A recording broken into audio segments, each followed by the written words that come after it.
Hello student, स्वागत है आप सभी का एक बार फिर से हमारे इस ऑफिशियल यूट्यूब चैनल में जिसका नाम है एसोल सॉल्यूशन। मैं चंदन कुमार हाजिर हूँ आप सभी के सामने अपनी एक और नई वीडियो के साथ। तो गाइस, आज की इस नई वीडियो में हम डिस्कस करेंगे उन सभी स्टूडेंट्स के लिए जो बहुराष्ट्रीय निगम को पढ़ना चाहते हैं, चाहे वो इग्नू के स्टूडेंट्स हैं, सोल के स्टूडेंट्स हैं। स्पेशली ये ज़्यादातर उन स्टूडेंट्स के लिए इंपॉर्टेंट वीडियो है जो या तो इंडिया और वर्ल्ड वाली बुक पढ़ रहे हैं, या फिर वो इंटरनेशनल रिलेशन को पढ़ रहे हैं, या किसी भी टॉपिक में अब बहुराष्ट्रीय निगमों को पढ़ना चाहते हैं।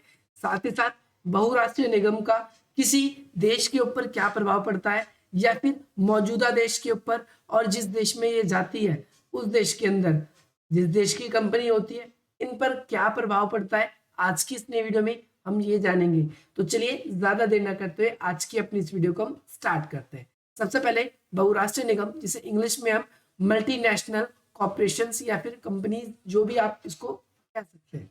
तो आज के समय में हम देखें तो अंतर्राष्ट्रीय संबंधों में जो बहुराष्ट्रीय निगम है, इनकी खास भूमिका है। कैसे खास भूमिका है कि अगर अमेरिका की कोई कंपनी है, तो अगर अमेरिका के संबंध चाइना से अच्छे नहीं है, तो अमेरिका की कंपनी उस देश पे ज्यादा दिनों तक अपने व्यापार को नहीं कर पाएगी। जैसा कि हमने शीत युद्ध के काल में देखा, एक तरफ अमेरिका और दूसरी तरफ जो सोवियत संघ रूस था, उनके बीच में अच्छे संबंध ना होने की वजह से अमेरिका की जो कंपनीज थी वो सोवियत संघ में व्यापार ना के बराबर करती थी, और सोवियत संघ की जो कंपनियां थी वो अमेरिका में ना के बराबर व्यापार करती थी। तो अंतर्राष्ट्रीय संबंधों में कहीं ना कहीं बहुराष्ट्रीय निगमों का बहुत बड़ा योगदान रहता है। ये अलग अलग नामों से जानी जाती है। कहीं पर आपको पारराष्ट्रीय निगम भी लिखा हुआ मिल सकता है, और कहीं पर ही आपसे गैर सरकारी एजेंसी जो है उनके रूप में बहुराष्ट्रीय निगमों ने अपना एक महत्वपूर्ण योगदान दिया है, या महत्वपूर्ण भूमिका विश्व स्तर पर आज भी ये निभा रही है। इन निगमों का उदय विश्व के बदलते हुए परिप्रेक्ष्य के साथ में देखा जा सकता है। जो बहुराष्ट्रीय कंपनियां हैं, इनका उदय अगर हम देखें तो विश्व में कई अलग अलग रूप से हमें देखने को मिल रहा है।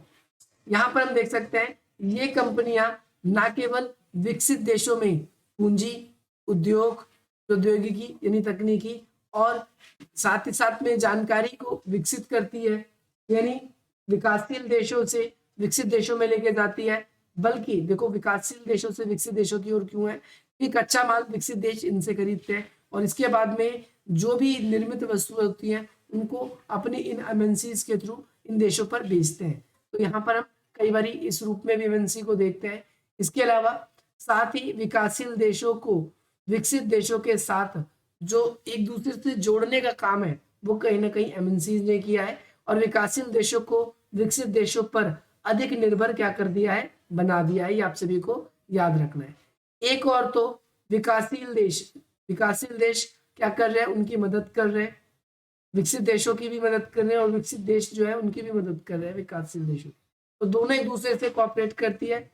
जैसे कोई विकसित देश की कंपनी विकासशील देश में आती है तो वहां से आर्थिक लाभ कमाकर अपने देश ले जाती है।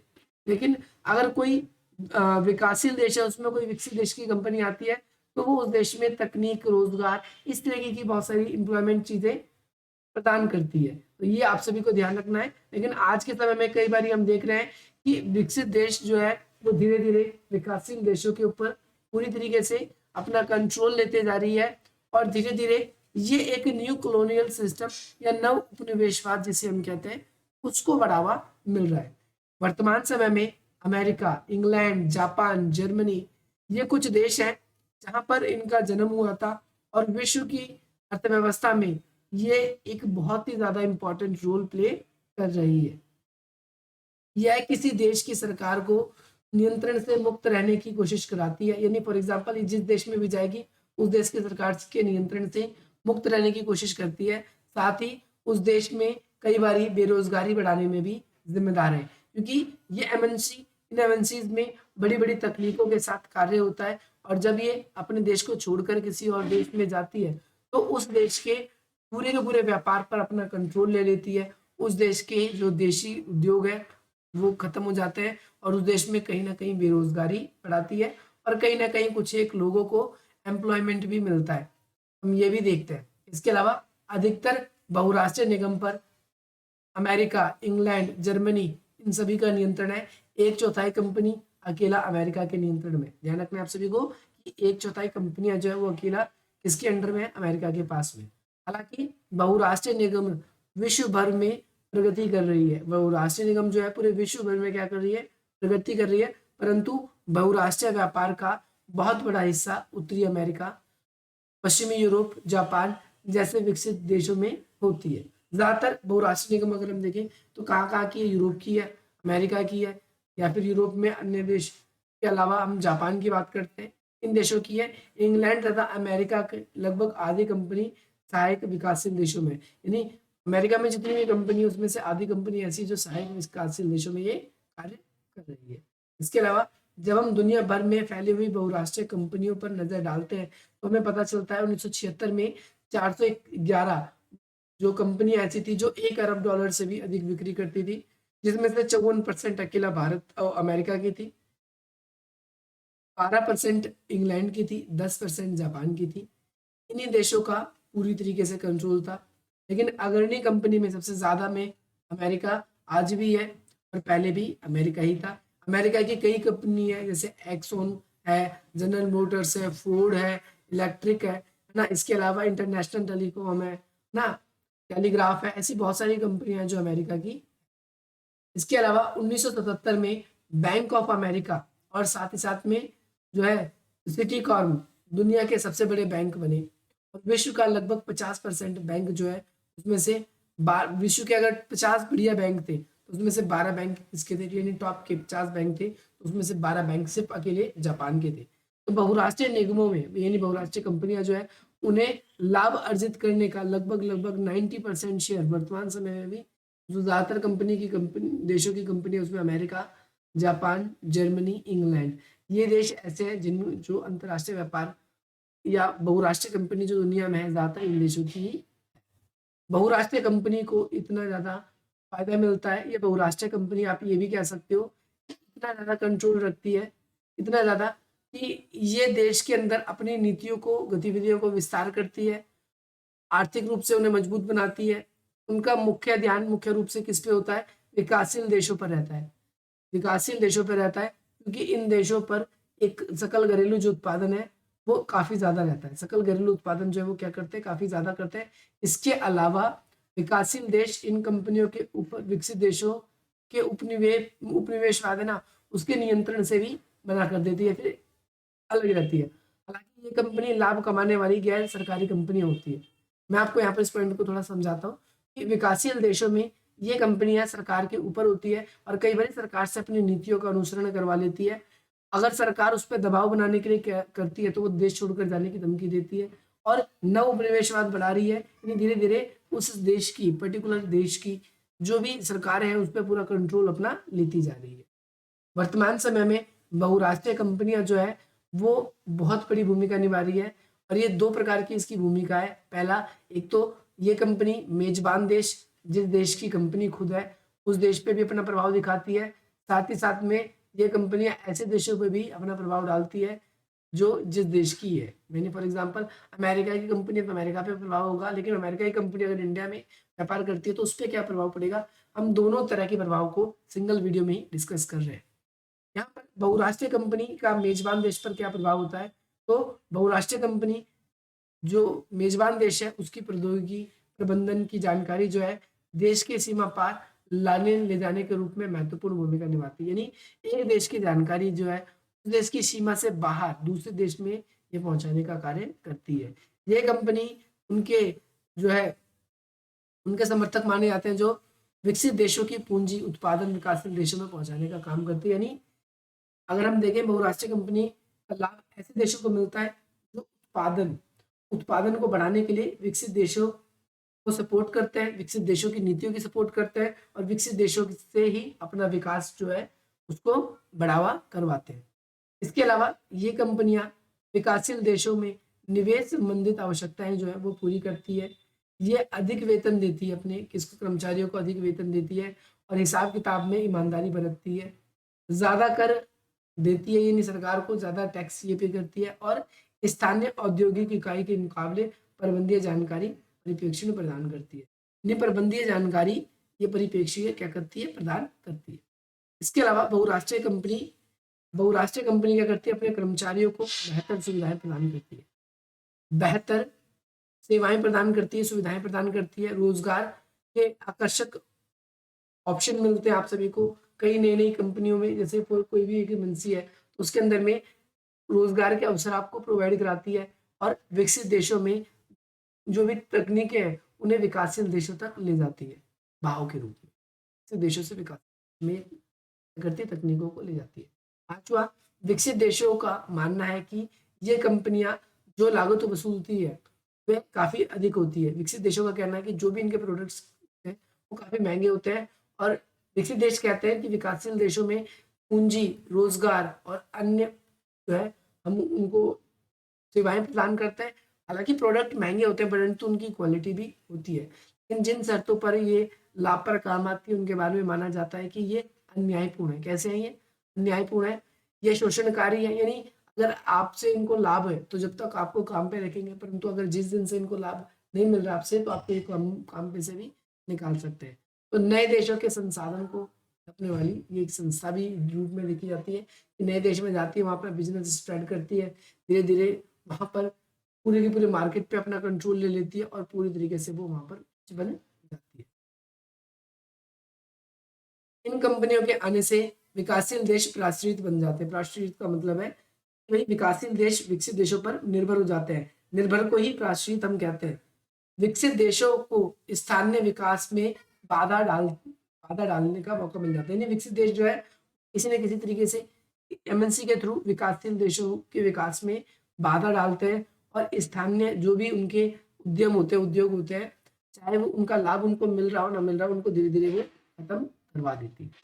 ये भी आपको ध्यान रखना है। इसके अलावा बहुराष्ट्रीय निगम मुख्य रूप से लाभ कमाने वाले संगठन है, और ये सतत प्रयास को बढ़ाते हैं। ये ज्यादातर लाभ ऐसे लोगों को मिलता है जो इनके शेयर होल्डर हैं, या फिर उन देशों को जहाँ पर ये कंपनियां काम कर रही है वहाँ पर तकनीकी सपोर्ट मिल जाता है। उस देश के ज्यादातर जो काम है वो टेक्नोलॉजी से संबंधित होने शुरू हो जाते हैं। विकासशील देशों में विकसित देशों का पूंजी प्रवाह बहुत अधिक होता है, यानी एफडीआई जो है विकासशील देशों में क्या होने लगता है, बढ़ने लगता है। एफडीआई जो है वो विकासशील देशों में क्या होने लगता है, बढ़ने लगता है। आपको ध्यान रखना है। और पुनर्निवेश विकासशील देशों में जहाँ उत्पादन होता है वो नहीं किया जाता। यानी फॉर एग्जाम्पल एक देश में उत्पादन हो रहा था वही निवेश नहीं करेंगे। कोशिश ये रहती है कि अपने प्रोडक्ट को दूसरे देश में इंट्रोगेट करना, ताकि वहाँ पर से भी ये अधिक से अधिक लाभ कमा सके। बहुराष्ट्रीय कंपनी टेक्नोलॉजी के मामले में, तकनीकों के मामले में भाई इसका लाइसेंस देने का जो तरीका है वो बहुत ज़्यादा बेटर है, ये इसी तरीके से काम करती है। इसके अलावा विकासशील देशों पे भी इसके कुछ दुष्प्रभाव है। जैसे हम बात कर लेते हैं दुष्प्रभावों की। क्या क्या दुष्प्रभाव है? तो आमतौर पर बड़े विकासशील देशों पर हमें कई दुष्प्रभाव देखने को मिलते हैं। जैसे ये कंपनी क्या करती है, बड़ी महंगी महंगी टेक्नोलॉजी का यूज करती है, और उस टेक्नोलॉजी का यूज करके, ध्यान से सुनो आप सभी को, उस टेक्नोलॉजी का यूज करती है, और उस टेक्नोलॉजी का जो यूज करके उन देशों से अधिक लाभ कमाकर सारा का सारा लाभ जो है वो अपने देश के अंदर क्या करती है, ले जाती है। आपको ये भी ध्यान रखना है। और बहुत कम स्थानीय लोगों को रोजगार मिलता है। ज्यादातर ये ऐसे लोगों को रोजगार देती है एमएनसी कंपनी जो वेल पढ़े लिखे होते हैं, वेल नॉलेजेबल पर्सन होते हैं, उन सभी को ही ये क्या करती है, केवल रोजगार प्रदान करती है ना। ये ध्यान रखना है। इसके अलावा आप सभी को ध्यान रखना है, ये वाला पॉइंट है कि विकसित देश जो है इस पे प्रभाव देख लेते निर्भरता बढ़ती है। तो हमने देख लेते हैं गृह देश पे, यानी फॉर एग्जांपल अमेरिका की कंपनी इंडिया में आई तो इंडिया पे इसका क्या प्रभाव पड़ा, इसके बारे में हम डिस्कस। बहुराष्ट्रीय कंपनी की भूमिका उनके गृह देश में भी काफी ज्यादा है, चिंता का विषय है। क्योंकि अगर अमेरिका की कंपनी इंडिया में आके इन्वेस्टमेंट कर रही है तो रोजगार तो इंडिया के लोगों को मिलेगा, लेकिन कई बार हम ये देखते हैं कि कंपनियां कई बार सस्ता काम करवाने के लिए अपने देश को छोड़कर दूसरे देश में जाती है। एग्जाम्पल देता हूँ मैं, इंडिया में जो कॉल सेंटर में काम करने वाले लोग होते हैं वो 8 से 1000 से 10,000, 12,000, 15,000, 20,000 इतने पैसों में काम करने के लिए तैयार हो जाते हैं। ये तो मैंने मैक्सिमम भी लिख दिया है, पर नहीं मिलती जल्दी किसी कॉल सेंटर में। और आपका काम अच्छा है तो आपकी बात अलग है। तो इतने कॉल सेंटर में इतने काम करवाए जाते हैं। और अगर फॉर एग्जांपल अमेरिका के अगर हम बात करें $1 की, तो वर्तमान समय में इंडिया का जो अमेरिका का $1 है, इंडिया का वर्तमान समय में 80 रुपए के बराबर है। यानी इंडिया में अगर वो काम करवाती है तो वो क्या करती है, अपने एम्प्लॉयर को $100 देती है और उसका काम हो जाता है। इतने पैसे में ही इंडिया में काम हो जाता है। लेकिन अगर अपने देश में अपनी कंट्री में करवाती है वो काम, तो कितना था, उसको कम से कम मान के चलो $500 देने पड़ जाते हैं। ये $500 की कीमत अगर आप 80 से मल्टीप्लाई करोगे तो 8 पंचे 40, 3 जीरो का 3 जीरो, कहीं ना कहीं हमें दिखता है कि भाई 40,000 रुपये देने पड़ते हैं। 40,000 रुपये तो कहीं ना कहीं उन कंट्रीज को बहुत ज़्यादा लाभ मिलता है इस वजह से। और कई बार बहुराष्ट्रीय कंपनियों के जो आलोचक है उनको कहना है बहुत सारी प्रॉब्लम है भाई, ये अपने मजदूरों का शिक्षण भी करती है, लेकिन अपने देश के जो मजदूर होते हैं उनसे बचने के लिए ना दूसरे देशों में जाकर अपनी कंपनियों को सेटअप करती है, व्यापार करती है, और साथ ही साथ अपने देशों को वो फायदा नहीं देती। इसका एक फायदा हमने देखा कि ऐसे देश जिनका सकल घरेलू उत्पादन ज्यादा होता वो अपने देश में उत्पादन ना कर कर, क्योंकि अब दूसरे देशों में उत्पादन कर रहे हैं, इसीलिए इसीलिए इसीलिए दूसरे देशों में उत्पादन करते हैं, दूसरे देशों में उत्पादन कर रहे हैं, और दूसरे देश में उत्पादन करने के बाद में अपने देशों का जो भी एफडीआई है वो दूसरे देशों में जाता है। अपने देशों का जो भी एफडीआई है वो दूसरे देशों में भी जाता है। एक लॉस ये भी होता है कि आपका उत्पादन जो आपके देश में आपकी कंपनी करती है वो उत्पादन आपके देश में ना करके वो कंपनी दूसरे देशों में कर रही है, तो लाभ भी दूसरे देशों को ज्यादा मिलता है। एक ये भी देखने को मिलता है।